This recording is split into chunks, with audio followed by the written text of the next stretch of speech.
Silipin naman natin ang paghahanda sa mga isusuot na barong Tagalog ng mga APEC leaders na dadalo sa APEC Summit sa report ng aming kasama, si Ara Perez. Sino nga ba ang hindi nakakikilala kay Paul Cabral? Binansagang designer to the stars, ang malikhaing kamay ni Cabral ang siyang nagdisenyo sa mga damit ng mga premyadong artista at maging sa mga kasuotan ni Pangulong Aquino. Ngayong taon, isang espesyal na barong Tagalog ang idinisenyo ni Cabral para sa 21 APEC economic leaders na kanilang susuotin sa tinaguriang family photo. Buwan ng Abril nang simulan ni Cabral ang pagbuo ng konsepto sa disenyo ng barong Tagalog.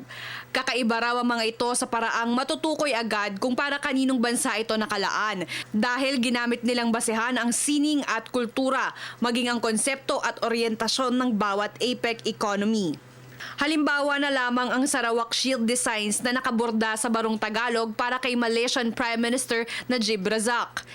Inspirasyon naman ang Golden Domed Mosque ng Kingdom of Brunei para sa barong ni Sultan of Brunei Hassan Al Bolkiah. Bukod sa kanyang trademark na yellow ribbon, ancestral houses naman ang nakaborda sa barong ni Pangulong Aquino. May mga kasuotan ding laan para sa mga asawa ng mga delegado. Lahat ibinorda sa espesyal na klase ng pinya fabric na itinahi kasama sa seda.